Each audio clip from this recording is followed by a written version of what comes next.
Hello, my name is Kaylee Groovy, and I'm going to be giving a speech on the psychology behind falling in love. Some of us are lucky enough to know the joys of falling in love, but what about what's actually going on in our brain during that process? Relationships among college students are quite common, and some are even so serious that they may be planned to last a lifetime. I would like to inform you on the real reasons two people may feel so strongly for each other, and even some ways to know if you are truly in love with your partner. I am actually a college student myself, and I tend to take relationships very seriously.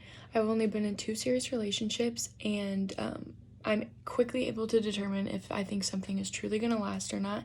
The serious relationships I have been in, I have considered myself falling in love with those people, and other ones I think I'm just seeking more temporary attention.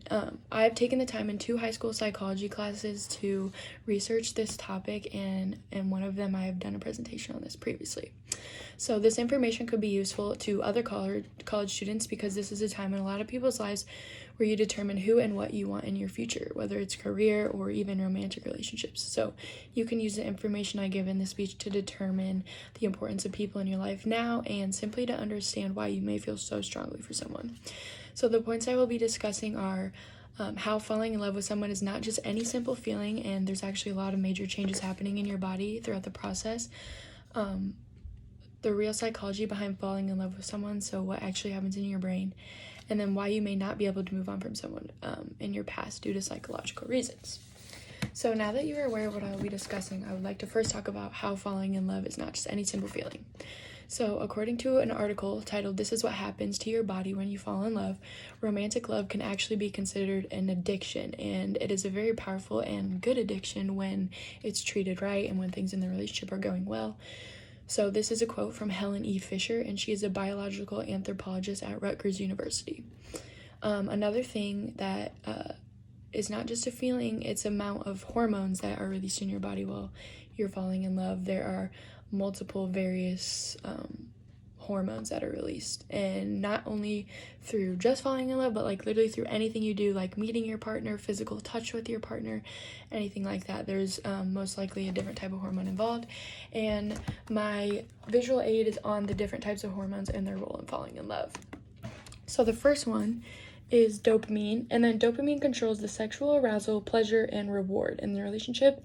It'll make you seek the presence of your loved one more often when you are in love specifically. Serotonin controls happiness and well-being.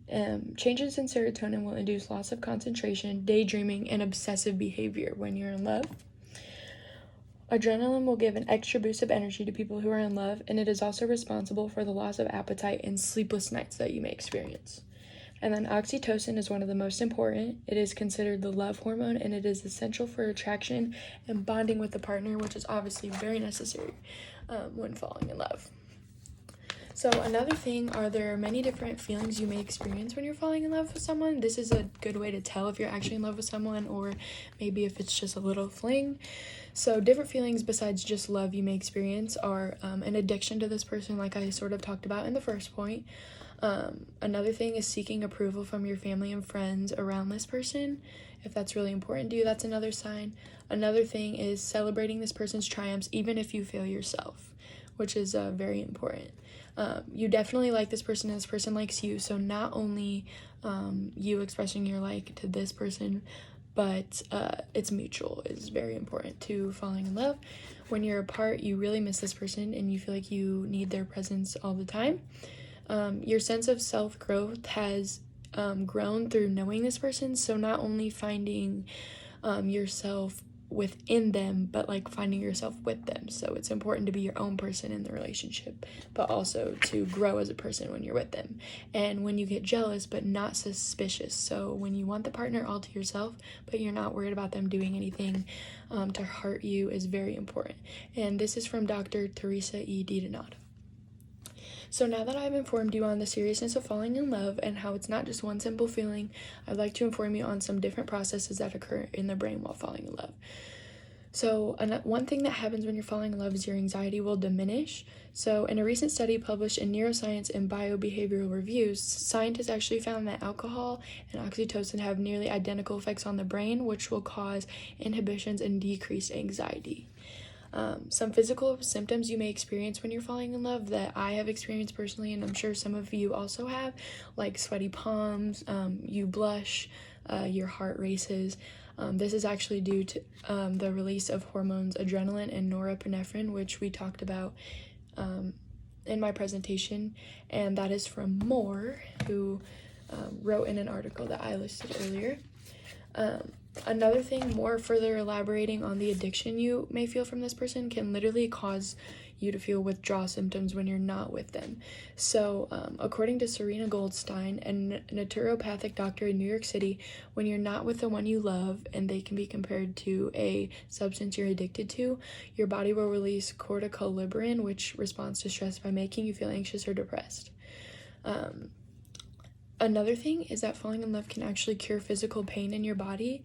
So in a 2010 study by the Stanford University School of Medicine, they found that intense feelings of love activated the same areas of the brain as painkillers did, which is actually very interesting because that's another reason it can be so addicting, because you don't feel physical pain when you're supposedly in love with someone.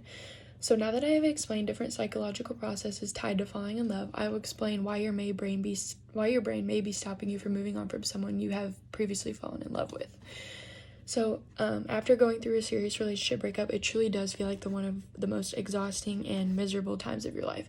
I have gone through this twice now, and I have known from experience that the only thing that will truly help you heal from a breakup is just time to yourself, and if you really can, try to avoid leaning on other people romantically for that, and more of like friends and stuff.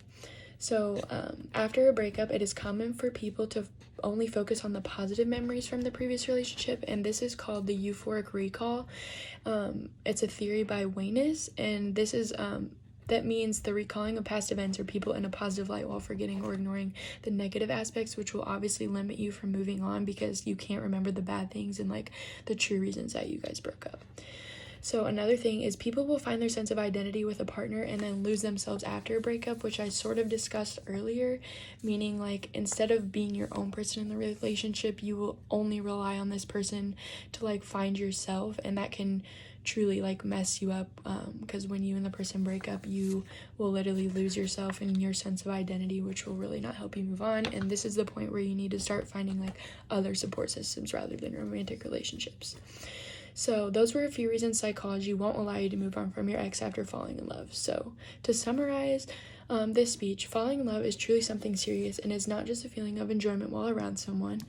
Tons of different hormones are released throughout the many different things that happen during falling in love, and I also listed some reasons that their brain won't allow you to move on after a serious relationship. So now that I have discussed all the different psychological aspects surrounding falling in love, maybe you can take information from this to evaluate the seriousness of current or future relationships for yourself. Thank you.